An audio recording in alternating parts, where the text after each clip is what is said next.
দাম বেশি তার বাস্তব প্রমাণ রয়েছে। হযরতে আব্দুল কাদের জিলানী রহমাতুল্লাহি আলাইহি, ওনার দরবারে এক মহিলা এসে কান্নাকাটি করে। বড় পীর আব্দুল কাদের জিলানী রহমাতুল্লাহি আলাইহি, উনি বলেন, মা আপনি কেন কান্নাকাটি করতেছেন? মহিলা বলে, হুজুর দুঃখের কথা কি বলবো, আজ থেকে 20 বছর আগে আমার স্বামী মারা গেছে। আমার স্বামী যখন মারা যায়, আমার গর্ভে একটা সন্তান ছিল। আমার স্বামী মারা যাওয়ার পরে কিছুদিন পরে সেই সন্তানটা ভূমিষ্ঠ হয়েছে। ভূমিষ্ঠ হওয়ার পর দেখে একটা কন্যা সন্তান। সেই কন্যা সন্তানের মুখের দিকে তাকায়া আমি আর দ্বিতীয় কোনো বিবাহ করি নাই। হুজুর 20 বছর যাবৎ আমার মেয়েটাকে মানুষ করতেছি। গত 1 সপ্তাহ আগে আমার কাছ থেকে মেয়েটা বিদায় নিয়ে চলে গেছে। আমার খুবই কষ্ট লাগতেছে, এই কারণে আপনার দরবারে আমি এসেছি। বড় পীর আব্দুল কাদের জিলানী বলে, মা তোমার জন্য আমি কি করতে পারি? মহিলা বলতেছে, হুজুর আমি আপনার কাছে এ কারণে এসেছি, ও আমার এলাকার মা বোনেরা আপনারা কথাটা খেয়াল করে শোনেন, আপনারা মনোযোগ দিয়ে শোনেন। যে রান্না করতেছেন রান্না করা অবস্থায় শোনেন, যে মেহমানদারি করতেছে মেহমানদারি করা অবস্থায় কথাটা খেয়াল করে শোনেন। আমি এই কয়েক মিনিটের ভিতরে এই কথাটা বলে আমি শেষ করে দেব। বড় পীর আব্দুল কাদের জিলানী মহিলার কাছে জিজ্ঞাসা করলো, মা আমি আপনার জন্য কি করতে পারি? মহিলা বলল, হুজুর আমি আপনার কাছে আবেদন করতেছি, 20 বছর আগে আমার স্বামী মারা গেছে। স্বামীর কষ্টটা আমি মেয়ের মুখের দিকে তাকিয়ে আমি স্বামীর কষ্টটা ভুলে গিয়েছি। 1 সপ্তাহ আগে আমার মেয়েটা আমার কাছ থেকে বিদায় নিয়ে গেছে। আমি চাচ্ছি হুজুর মেয়েটাকে দেখার কি কোনো উপায় আছে নাকি? বড় পীর আব্দুল কাদের জিলানী বললেন, মা তুমি কি কোরআন পড়তে পারো? বলে, হ্যাঁ কোরআন পড়তে পারি। বড় পীর আব্দুল কাদের বললেন, মা তুমি কোরআনের ভিতরে তুমি সূরাতুত তাকাসসুর আছে, এই তাকাসসুরের আমল বেশি বেশি করে করবা।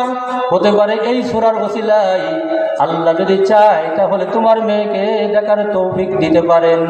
মহিলা বলে, আমি হুজুরের কাছ থেকে যাওয়ার পর বেশি বেশি করে তাকাসসুরের আমল করি। কয়েকদিন আমল করার পর একদিন ঘুমের ভিতরে দেখতেছি আমার মেয়ে দূর থেকে কান্নাকাটি করে, মা আমি অনেক কষ্টের ভিতরে রয়েছি। আমি দেখতেছি হুজুর দাউ দাউ করে আগুন জ্বলতেছে, তার ভিতরে আমার মেয়েটা কান্নাকাটি করতেছে। মেয়েটা আমাকে ডাক দিয়ে বলে, মা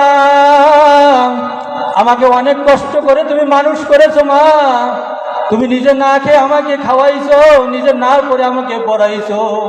তবে মানুষের মতন মানুষ যদি করতা আজ আমি জাহান্নামে ভোগ করতাম না। মা তুমি একটু তাকিয়ে দেখো, আমার মাথায় কাপড় তুমি দেওয়ানো শেখাও নাই, এই কারণে আল্লাহ তাআলা জাহান্নামের আগুন আমার মাথার উপরে দিয়ে দিয়েছে।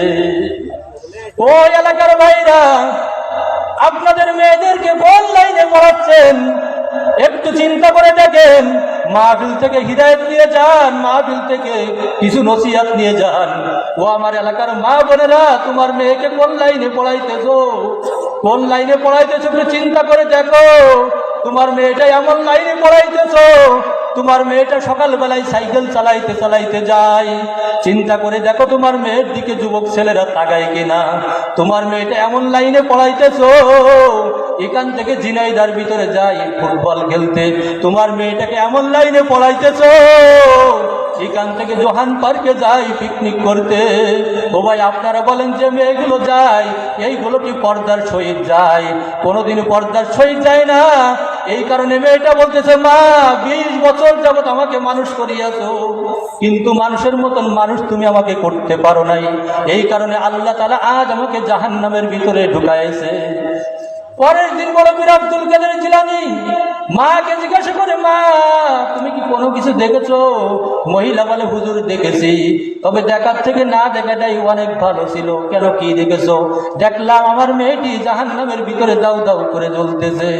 এর পরের দিন বড় পীর আব্দুল কাদের জিলানী রহমাতুল্লাহি আলাইহি উনি ঘুমের ভিতরে দেখতেছেন ওই মেয়েটা জান্নাতের ভিতরে খেলা করে। সবাই একটু চিৎকার দিয়ে বলেন সুবহানাল্লাহ।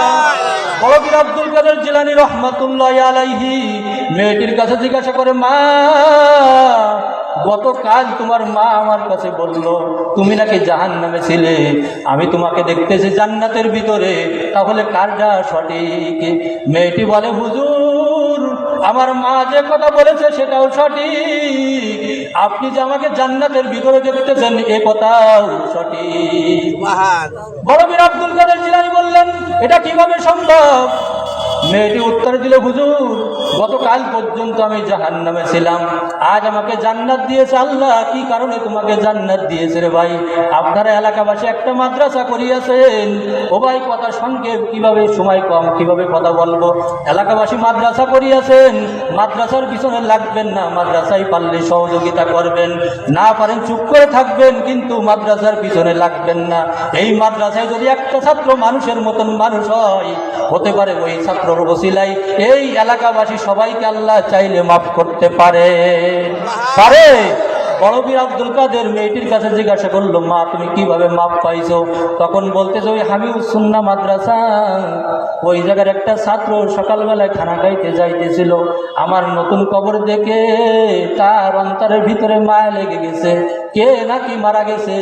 তখন আমার কবরের পাশে দাঁড়িয়েছে সূরা ইয়াসিন পাঠ করেছিল। সুবহানাল্লাহ, আপনাকে তো মানে মারি বলা দিবে নাকি? তখন সে ওই কবরের পাশ দিয়ে যাইতেছিল, তার একটু মায়া লেগে গেল, সে দাঁড়িয়ে দাঁড়িয়ে সূরা ইয়াসিন পাঠ করেছিল। আমার আল্লাহ ওই ছাত্রর ওসিলাই গতকাল পর্যন্ত জাহান্নামে ছিলাম, ওই ছাত্রর ওসিলাই আজ আল্লাহ আমাকে জান্নাত দিয়ে দিয়েছে। আল্লাহ তাআলা পারেন কিনা? পারেন তো? এই কোরআনের মর্যাদা আল্লাহ দুনিয়া আখিরাতে ভাই জানে কল্যাণ দিতে পারেন কিনা? আমরা কোরআনের ভিতরে আছি তো ইনশাআল্লাহ, মৃত্যুর আগ পর্যন্ত থাকবে ইনশাআল্লাহ। নিয়ত আছে কিনা? যে যাই বলুক কোরআন সত্য, এতে কোনো প্রকার সন্দেহ নাই। কোরআনের ভিতরে কোনো প্রকার সন্দেহ নাই। কোরআন যেখানে আছে আমরা আছি সেখানে ইনশাআল্লাহ। রাজি আছি না? কোরআনের বিরুদ্ধে যে কথা বলবে তার জিভ টেনে ছেড়ে ফেলে দেওয়া হবে ইনশাআল্লাহ। কোরআনের বিপক্ষে যদি কেউ কথা বলে তার এই জমিনে আস্থানা নাই, তার এই জমিনে থাকার অধিকার নাই। বাংলাদেশের আইন না মানার কারণে যদি সে বাংলাদেশে না থাকতে পারে, আমার আল্লাহর কোরআন যে মানে না, তার পৃথিবীর কোথাও থাকার অধিকার নাই। ঠিক কিনা বলেন? এই কারণে কোরআন যেখানে আছে আমরা সেখানে আছি, ঠিক কিনা? মাদ্রাসা যেখানে আছে আমরা আছি সেখানে। এই বলে এই না ওই পাড়ায় মাদ্রাসা, এই পাড়ায় মাদ্রাসা। এই মাদ্রাসাগুলো হওয়াতেও লাভ আছে, এই মাদ্রাসাগুলো হওয়াতেও লাভ আছে। সরকারও বুঝতেছে, সরকারও বুঝতেছে। আজ আমাদের মাদ্রাসার অনেক ছাত্র যে লেখা, এসএসসি ছাত্র লেখা সেরকম না, সরকারও বুঝতেছে। এখন টাকা দিতে হলে হিসাব করে